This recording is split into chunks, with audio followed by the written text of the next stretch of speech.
Всем привет, ребята! Как ваши дела? Как ваше настроение? Надеюсь, у вас все отлично. Ну что ж, сегодня мы с вами снимаем очередной влог про путешествие от Светланы Титовой.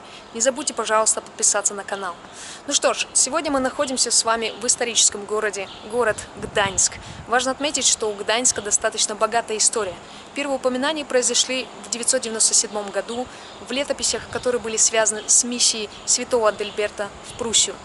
Важно отметить, что с 997 по 1308 годы этот город находился в составе Польши. Однако 14 ноября 1308 года этот город был захвачен немецкими войсками и переименован в Гданьск. Да, этот город находился в составе Пруссии, и не один раз, а два. Но после Второй мировой войны этот город все-таки вернули в состав Польши, и на его реконструкцию ушло более 10 лет. И сегодня я его вам покажу. Поехали!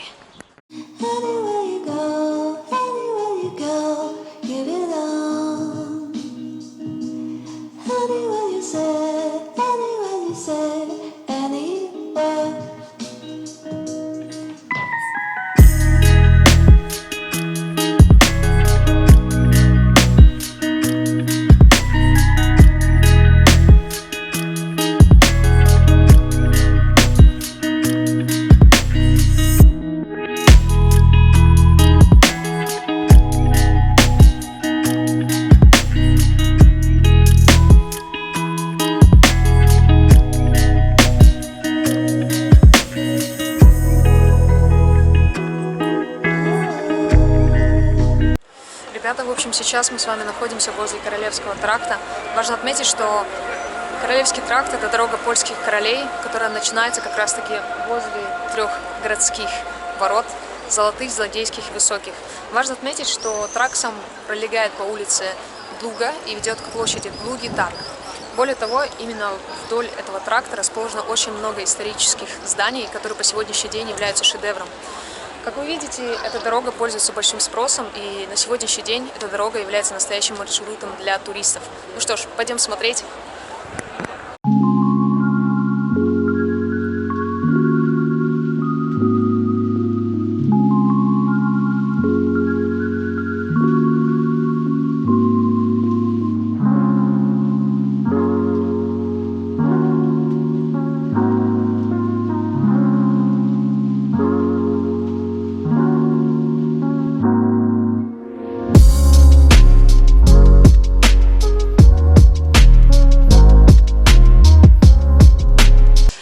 Ребята, в общем, сейчас я познакомилась с Джоном, вот, я ему задам несколько вопросов. Я думаю, что очень интересно, когда встречаешь других людей из других стран. So, John, you're from the world, right? Exactly. Is that correct? That's Good. So I have some questions to you. The first one is about maybe the most important moments in your life. Can you tell me the 3 most important moments? The first one is that Lana's crazy. Okay. If you don't know who's Lana, that's the one that's interviewing me. Okay. And the 3 3. Yeah. most Yeah. important Yeah. things Yeah.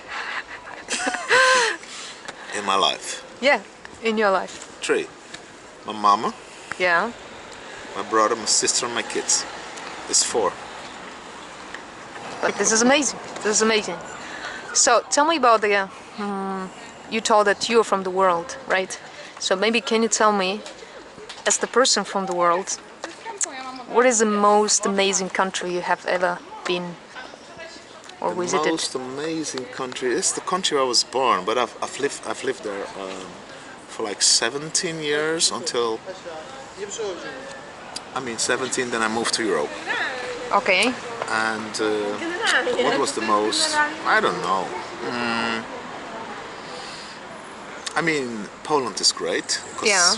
we know that right now we are in Poland. Okay. I don't know. Okay. So also, one more question about the music. So you have mentioned that you are a musician. So, if you could describe the music with one word, which one would you use? Magical. Magical. Okay. Thank you very much. And Proszę bardzo, no problem. Сейчас мы с вами находимся возле достаточно известной композиции. Это, конечно же, фонтан Нептуна. Важно отметить, что именно фонтан Нептуна является символом города Гданьск, так как он олицетворяет связь между городом и морем. Более того, известным скульптором данной композиции является Ван дер Блок. Он построил его в 17 столетии в стиле фламандо. Сразу же за ним находится дворец Артуса, да, и напротив сразу же ратуша. Ну что ж, пойдем смотреть. Двор Артуса, расположенный в польском Гданьске, представляет собой ансамбль из старинных зданий. В него включены старый и новый дом скамьи, а также сам дом Артуса. Необычное по своей архитектуре строение было воздвигнуто рыцарями в далеком XIV веке. Оно получило свое название в честь великого короля Артура. В следующих веках дом Артуса менял назначение. Например, здесь располагались и биржа, и купеческий дом. Интерьер полностью выдерживает стилистику эпохи Средневековья. Туристы могут воочию увидеть модели парусных судов, использовавшихся в то время, великолепные камины, возведенные из мрамора, и старинные картины. Но центральным экспонатом необычного строения является изразцовая печь, которая считается крупнейшей в Европе. Огромный объект украшен с наружной стороны рисунками с гербами, монархами и разнообразными легендарными существами. Гданьская ратуша – здание, в котором раньше заседал городской совет, памятник готической архитектуры, возведена в XIV веке голландским мастером Антонием ван Обергеном. Во внешнем облике здания обращает на себя внимание узкая и очень высокая башня, которая составляет 80 метров, служившая в средние века символом могущества Гданьска. В интерьерах Гданьской ратуши сочетаются строгость поморской архитектуры и изящество голландского манеризма. Самым красивым считается большой зал советов, Красный зал. Его украшают расписные плафоны работы Исаака ван дер Блоке, Симоне Герли и Ганса Вредемана де Вриса.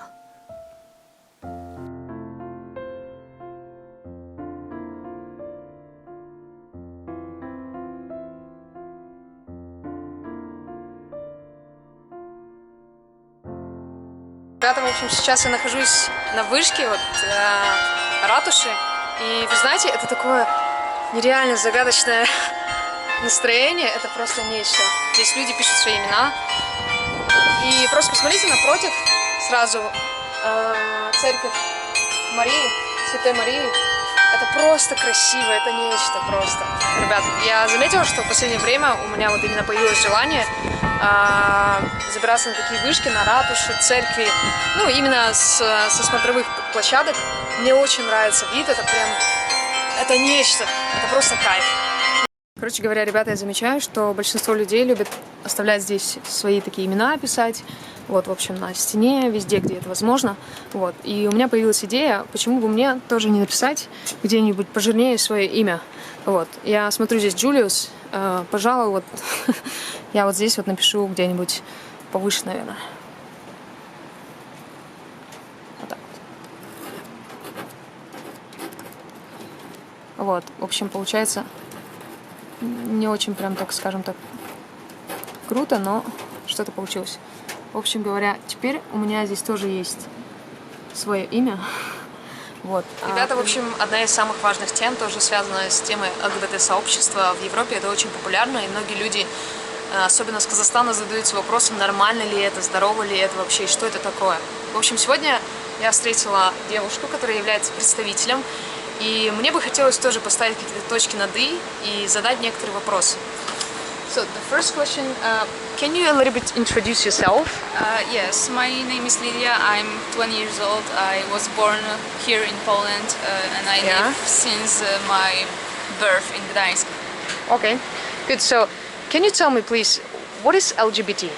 LGBT, also known as LGBT plus community, is a community where people who love other people that are the same sex. Okay. Also, like, there are many sexualities, like gay, lesbian, bisexual, asexual, transgender, non-binary. All this stuff is Okay. like inside the LGBT.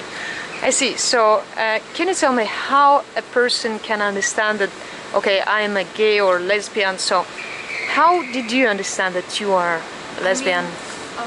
That was pretty natural to me. Yeah? Since I remember, I was interested in girls more than boys. My first crush, I was in kindergarten, so I Oh, was really? Really? yeah, 4 or 5 years old then. Wow. So that means that you already understand in the age of childhood, Yeah, so... but it comes different in different ages. Like people can like find out that they're, oh, I'm actually a lesbian in like when they are 20, 30 years old. Okay. So I see. So, and how it looks like the communication? I mean, like, can you do the coming out, or can you tell about this openly? I mean, usually how people express themselves and whether it's safety in Poland? I mean, it really depends because I think personally that most of the people in Poland are really accepting, and like the LGBT community is pretty welcome in here. Yeah. But there are people who are against it, like our president also is against it. Oh, really? So that's a bit of a problem. But and I have to say that I personally feel pretty safe in Gdańsk. Gdańsk is Yeah. pretty open for any kind of people, like any race, any sexuality, gender, anything. So That's good to know.